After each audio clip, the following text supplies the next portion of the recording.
Continuamos en Directo a América, la franja matutina de France 24 en la que actualizamos las principales noticias del día. Soy Valentina Torres Sánchez, vamos a revisar los titulares. El ejército sirio refuerza sus posiciones para evitar que los yihadistas tomen la ciudad de Hama. Esto luego de que lograran tomar el control de Alepo. Irán reiteró su apoyo al régimen de Bashar al-Assad y Rusia indicó que volvió a bombardear posiciones rebeldes. Segundo fin de semana de comicios en Rumania. Los ciudadanos acuden a las urnas para elegir el Parlamento con cautela ante la posible victoria de la extrema derecha. La tensión en el país aumenta luego de que el Tribunal Constitucional ordenara recontar los votos de la primera vuelta de las presidenciales, celebrada el fin de semana pasado. Este 1 de diciembre se conmemora el Día Internacional de la Lucha contra el SIDA. En esta ocasión vamos a Argentina, donde las políticas de recortes del presidente Javier Milei afectan a los pacientes con esta enfermedad, que podrían enfrentar retraso en los diagnósticos y un acceso más complejo a las medicinas.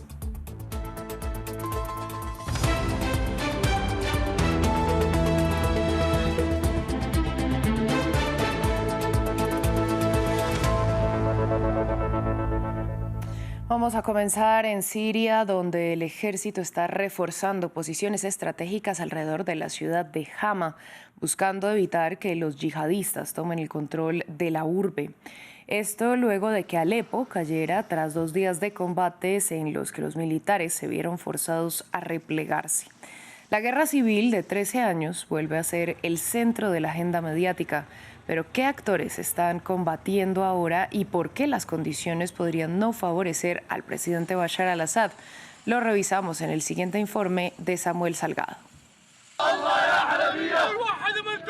La sorpresiva ofensiva de los rebeldes en el noroeste de Siria recuerda que la cruenta guerra de 13 años no ha terminado. El grupo yihadista Hayat Tahrir al-Shama, que ha tomado la ciudad de Alepo, es el nuevo actor armado que sacude las líneas del frente. Surgió de la provincia históricamente rebelde de Idlib, en donde un acuerdo de alto el fuego, impulsado por Rusia y Turquía, había conseguido una tensa calma desde 2020. Pero este periodo en realidad ha servido a algunos grupos islamistas y opositores para reorganizar una nueva ofensiva. Y la fecha llegó. Alepo, la segunda ciudad más importante de Siria, cayó en manos de los rebeldes. De una forma sorpresivamente rápida, solo han necesitado 2 días. Una pérdida notable para el gobierno, ya que en 2016 una intensa campaña aérea rusa ayudó a al-Assad a recuperar la ciudad. Es justamente el apoyo de Rusia, Irán y grupos afines como el libanés Hezbollah el que ha permitido a al-Assad permanecer en el poder y controlar cerca del 70% del territorio del país, a pesar de las múltiples amenazas a la soberanía que existieron durante la guerra, como el autoproclamado Estado Islámico. Ahora, este nuevo capítulo de la guerra civil siria vuelve a preocupar por las implicaciones internacionales. Varios países juegan sus fichas en terreno. Rusia tiene una base militar en Siria y fue uno de los primeros en reaccionar a la ofensiva rebelde con bombardeos sobre Alepo. Turquía, cuya presencia se concentra en el norte, busca limitar el alcance de los kurdos y es acusado de apoyar a Hayat Tahrir al-Shama y otros grupos opositores a al-Assad. Mientras que Estados Unidos mantiene alrededor de 900 soldados y se opone al apoyo ruso a Damasco. Aún está por ver si la coyuntura en Medio Oriente y los múltiples frentes abiertos de Rusia determinarán el futuro de la estabilidad del gobierno sirio. Vamos ahora a Gaza, donde la Agencia de Naciones Unidas para los Refugiados Palestinos informó que suspendió la entrega de ayuda humanitaria a través del paso de Kerem Shalom por los peligros que corren las caravanas. Esto después de que la ONG World Central Kitchen anunciara que interrumpe todas sus operaciones luego de que el sábado 3 de sus trabajadores murieran en un ataque y Save the Children indicara que otro de sus trabajadores también perdió la vida en un bombardeo.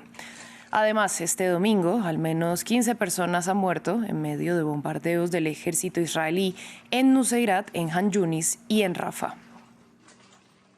Hablamos ahora de la guerra en Ucrania. En su primer día en el cargo, las nuevas autoridades de la Unión Europea visitaron Kiev en una clara muestra de su apoyo en esta nueva legislatura. Esto mientras que en otras zonas continuaron los ataques rusos. Uno de ellos en Dnipro, donde 4 personas murieron. Otro bombardeo, esta vez con drones, dejó 3 fallecidos y 8 heridos en Jersón. A su vez, las fuerzas ucranianas indicaron que derribaron 32 de los 78 drones Shahed lanzados por Moscú en la mañana de este domingo. Cambiamos de tema, vamos a Rumania, donde los ciudadanos asisten a las urnas en el segundo fin de semana consecutivo de comicios. En esta ocasión, 18 millones de ciudadanos están llamados a votar para elegir al Parlamento. Esto en medio de los temores de un ascenso de la ultraderecha, luego de los resultados de las presidenciales del fin de semana pasado, en las que el prorruso Călin Georgescu obtuvo la mayor cantidad de votos. A su vez, los socialdemócratas y conservadores acuden muy debilitados a esta jornada tras su fracaso en las presidenciales. La mulți ani România. Hoy he votado por el bien para vencer el mal. He votado por la paz y no por la guerra. He votado por el respeto, por la responsabilidad política total dedicada al pueblo rumano. He votado por Rumania, junto a Rumania y siempre Rumania. Totală, dedicată, total neamului românesc. En Georgia aumenta la tensión política. La nueva jefa de la diplomacia europea, Kaja Kallas, informó que habrá consecuencias luego de que el gobierno georgiano decidiera suspender el proceso de adhesión al bloque hasta 2028. Miles de manifestantes proeuropeos salieron a las calles de la capital para protestar contra el Ejecutivo. El primer ministro ya descartó nuevas elecciones. En declaraciones a France 24, la presidenta Salomé Zurabichvili, una firme defensora de las protestas, denunció que el gobierno es ilegítimo y pidió la organización de nuevas elecciones. Veamos. La manifestación terminó en enfrentamientos entre la policía y los manifestantes al caer la noche. Miles de georgianos proeuropeos desafían al gobierno tras su decisión de posponer las discusiones sobre la adhesión del país a la Unión Europea. Los manifestantes consideran que se trata de otra provocación de líderes autoritarios subordinados a Rusia. En France 24, la presidenta georgiana, un apoyo incondicional a las protestas, pidió a los manifestantes mantenerse unidos y convocar nuevas elecciones legislativas. Un parlamento ilegítimo solo puede elegir a un gobierno ilegítimo y a un presidente ilegítimo. Mi mandato terminará cuando un nuevo presidente legítimo sea elegido. Los manifestantes exigen nuevas elecciones. No aceptarán que Georgia quede bajo la influencia de Rusia. Una presidenta con poderes limitados y enfrentada al gobierno, que ha endurecido su postura contra los manifestantes en los últimos 2 días.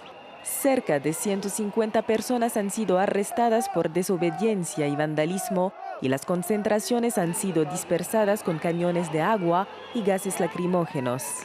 Bajo presión, los líderes del partido gobernante Sueño Georgiano aseguran que quieren ingresar a la Unión Europea en 2030, pero acusan a Bruselas de chantaje, mientras que el Parlamento Europeo ha solicitado nuevas elecciones legislativas. En los últimos 4 años hemos presenciado 2 intentos extranjeros de organizar y financiar una revolución. Ambos fracasaron y el tercer intento también fracasará. En Georgia no habrá un Maidán. Todos sabemos lo que Maidán trajo a Ucrania. Estas declaraciones no han calmado los ánimos. Cientos de funcionarios, incluidos trabajadores de diversos ministerios, rechazan el retraso de las discusiones de adhesión a la Unión Europea. Cerca de 160 diplomáticos georgianos consideran que esta decisión contradice la constitución del país.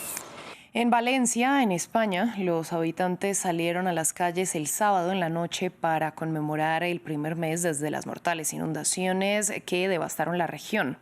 230 personas murieron a causa de la tragedia. Gran parte de la ciudadanía exige la dimisión del presidente de la Comunidad Valenciana, a quien acusan de no haber emitido la alerta a tiempo. 20:11 en Valencia. Los habitantes hacen sonar sus teléfonos con la misma alarma que recibieron un mes atrás, enviada por las autoridades. Una alerta que llegó demasiado tarde. Las lluvias torrenciales habían comenzado desde la mañana. La tragedia dejó 230 personas fallecidas. Los residentes exigen la dimisión del presidente de la región, a quien consideran responsable. Si se hubiese avisado, no hubiesen habido tantos puertos, porque la inundación es una inundación, pero si se avisa con tiempo, ¿qué falló? Incompetencia, ¿no? Pues eso estamos aquí, porque hay mucho incompetente a que se le está pagando. Porque los políticos, en este caso nuestro presidente de la Generalitat, tiene que asumir su responsabilidad, tiene que dimitir ya, porque lo que ha hecho, dejar de hacer sus funciones, es imperdonable. Carlos Mazón se niega a dimitir y culpa al Estado y a los servicios meteorológicos por lo ocurrido. Otra fuente de indignación entre los habitantes es la lentitud en las tareas de limpieza y reconstrucción. La gente, por una parte, está cansada, pero por otra, la indignación sigue. No sé qué va a poder más, si la indignación o el cansancio. A pocos kilómetros de allí, en Paiporta, la situación aún no ha vuelto a la normalidad.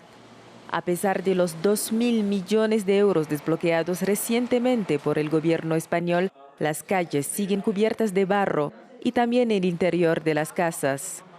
Muchos comercios no han reabierto y algunos habitantes lo han perdido todo. Un mes después, muchas personas dependen de la distribución de alimentos organizada por asociaciones.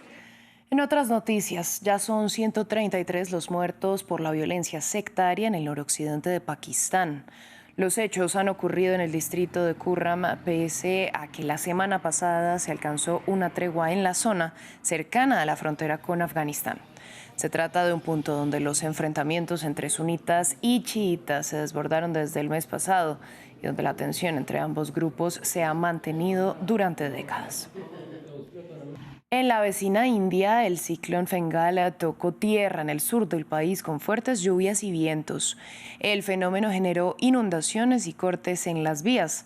La ciudad de Puducherry, en el sureste del territorio, quedó parcialmente sumergida en aguas con lodo, luego que llevó a las autoridades a evacuar a cientos de residentes. Los vuelos desde Chennai, la capital del estado de Tamil Nadu, que se habían suspendido el sábado, se reanudaron a primera hora en la mañana del domingo. Se espera que Fengal se debilite a depresión tropical en las próximas horas. Hoy se conmemora el Día Mundial para la Lucha contra el SIDA y nos trasladamos a Argentina, donde las políticas de recortes del presidente Javier Milei están afectando a los pacientes de esta enfermedad, con una reducción de más del 60% en el tratamiento gratuito en 2024. Se espera que las consecuencias para el próximo año se vean en el retraso de los diagnósticos y en un acceso más difícil a la medicación. Marta Moya nos cuenta más. La motosierra de Milei afecta a los pacientes de SIDA en Argentina. Él es Claudio Mariani, tiene 59 años, VIH positivo desde 1993. Acude a consulta hospitalaria regularmente para tratar su enfermedad, pero desde hace meses algo ha cambiado en su rutina. Yo vengo tomando medicación vencida desde el mes de mayo, ahora en el mes de noviembre, en el mes de octubre me dieron para el mes de noviembre 3 cajas que se vencen en el mes de noviembre. Por lo cual, noviembre, diciembre y enero, en realidad ya diciembre, enero y febrero voy a estar tomando medicación vencida. Y esto es terrible.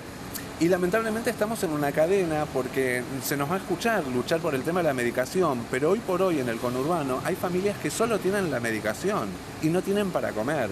Desde la llegada del líder de extrema derecha al gobierno, Argentina, otrora pionera en el tratamiento del VIH, ha recortado el presupuesto público un 67% en 2024 y se espera que la tendencia continúe el próximo año. Esto podría condicionar el suministro de los medicamentos, así como dejar a miles de personas sin atención, según los expertos. Y acá es muy importante entender que todos estos recortes, lejos de ahorrar dinero, además de todo lo que le generan a las personas, generan más costo.